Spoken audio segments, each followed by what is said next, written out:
2 days. At East Gamers, we've got less than 2 days until the final Smash Bros. Announcement hits us on Tuesday. I just want to remind you guys that I'll be streaming my reaction to the whole event 30 minutes before the event actually starts. And I've also decided to stream on YouTube Gaming and go to Twitch if YouTube decides to screw me over. I decided that today I want to show you guys who I picked for the ballot, or rather, the top 5 characters that I'd like to see in Smash. Obviously, this is a little bit late, and some of these choices will sound unreasonable or unlikely, but frankly, I don't care. These are just characters that I thought would be cool to see in Smash. Also, take note that I'm not taking any veterans into account for this list, so sorry, no Wolf or Snake. Number 5. Any Soul Calibur character. The Soul Calibur games are my second favorite fighting game series of all time, next to Smash Bros. Obviously. The fighting styles of all these characters are some of the coolest and fun to use in any fighting game. The only thing that would make it difficult to do is that most of the Soul Calibur characters are sword users, and we all know that 10 sword users in Smash is basically cliche now. But there are some cool enough characters from Soul Calibur that don't use swords though. I think either Talim or Tira, or Style at least, would be a great addition to Smash. Of course, I'm only saying this because Talim is my main in the Soul Calibur games, but obviously, if Nintendo were to put a Soul Calibur character in Super Smash Bros., it would have to be either Nightmare or Siegfried. They could even be alternate costumes of each other. I know the chances of this happening are second to none, but I only thought it would be a cool idea. Plus, Soul Calibur music in Smash would fit perfectly. Number 4. Knuckles. Knuckles is my favorite character in the Sonic franchise. Yes, I even like him better than Shadow. Insert hate comment here. Besides, Shadow is an assist trophy, but even if Nintendo would put another Sega character in, there are only 3 characters I think they'd go with. Tails, Eggman, or Knuckles. Knuckles' moveset wouldn't be that hard to come up with either. I imagine it would be mainly just melee combo attacks. But he could dig underground, glide, and his up special could just be a carbon copy of Sonic's. I'm not sure what his final smash would be though. Maybe Hyper Knuckles, but it shouldn't work the same way as Sonic's. That's really all I have to say about Knuckles. Number 3. King K. Rool. It hasn't been set in stone that a Mii costume automatically deconfirms a character, and with Cloud now being revealed, really anything's possible. This character is popular enough as well that his chances of being confirmed are pretty high. There isn't really much I have to say about this character that everyone else hasn't already said. We need another Donkey Kong character, we need another villain, and we need another heavyweight.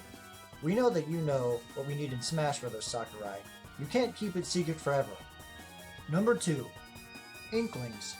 I think it's funny how people keep saying that Inklings are going to be in the next Smash game. Guys, we're looking at a possible 6 year, at least, before even the concept of another Smash game will happen. Also, we don't even know for certain if there will be another Smash game. Yes, I know that every single Smash Bros. Game since Melee was supposed to be the last Smash, but Sakurai is nearing his retirement, as he's stated a few times before. Even if there is another Smash game with Smash Bros. In the name in the future, do you really think it would feel the same without Sakurai being involved? I don't know, but I'm not supposed to be talking about Sakurai. Now, at this point, with Splatoon being as successful as it is, I think it would hurt Nintendo more than benefit them if Inklings weren't put in Smash 4. They're practically begging to get in. They fit very well, and even though we may not know how they would implement the ink and swimming mechanics in the game, Sakurai sure as hell does. I really don't think we have to worry about the alternate costumes either. I mean, we've got Girl Inklings, Boy Inklings, Octolings, Callie, Mari, and even if they don't use those, they literally have a shopping mall of costumes to put the Inklings in for alternates. Well, that's it for the Inklings. Before we get to number 1, I want to mention 3 for fun characters that I know for a fact won't get in, but would be awesome if they did. The first is Bayonetta. Now, I've never played Bayonetta, and I don't plan to, but I do love the character design and personality of Bayonetta. Obviously, Nintendo would have to get rid of many of the things that make her character cool to put her in a Nintendo game that is rated E 10+. The second is Waluigi.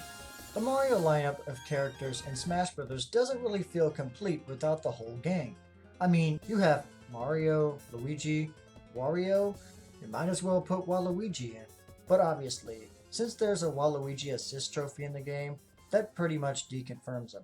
The final is Reimu from Touhou. If any of you guys know what games I'm referring to, good to know you're part of the club. Now, the main reason I would like Reimu to be in Smash Bros. Is because of the music. The Touhou games are home to some of the greatest game music I've ever heard in my life. In fact, that's actually what you've been hearing for the majority of this video.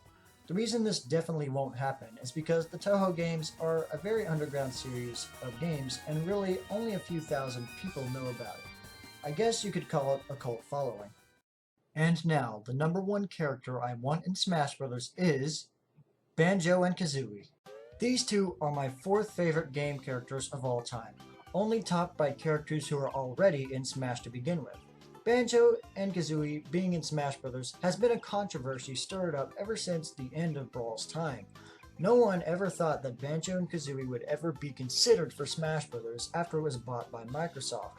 Then the Smash Ballot came, which opened the light at the end of the tunnel of hope. However, even then people were still skeptical about it. It wasn't until the tweet from Phil Spencer himself that people started believing. Eventually, Banjo-Kazooie were slowly catching up. Even with Phil's consent though, a majority of people still thought it was just a joke. Then Cloud was revealed. Perhaps the biggest shock in Smash Bros. History opened everyone's mind to the possibilities of what could happen. Sakurai was looking for the big names in gaming or characters that had big releases coming out soon.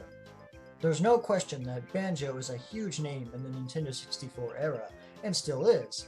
And I know that Sakurai knows that this duo's movesets were made for Smash Bros. And now with the release of Minecraft Wii U Edition on the horizon, which is also owned by Microsoft, there really is no yellow tape blocking these two from joining the rest of the bunch. I imagine now that many people that had doubts before are wishing they could go back in time and redo their ballot vote, because after the reveal of Cloud and the Minecraft reveal, the boundaries have been broken. This is Sakurai's game, and he'll do whatever the hell he wants. Well guys, that's it for this little countdown video. Like I said, I'll be streaming on YouTube Gaming 30 minutes before the whole thing goes down on Tuesday. What do you guys think? Who did you vote for in the ballot? And who do you hope will win? Make sure to leave me a comment and drop a like, and don't forget to subscribe while you're at it. So take care and carry on.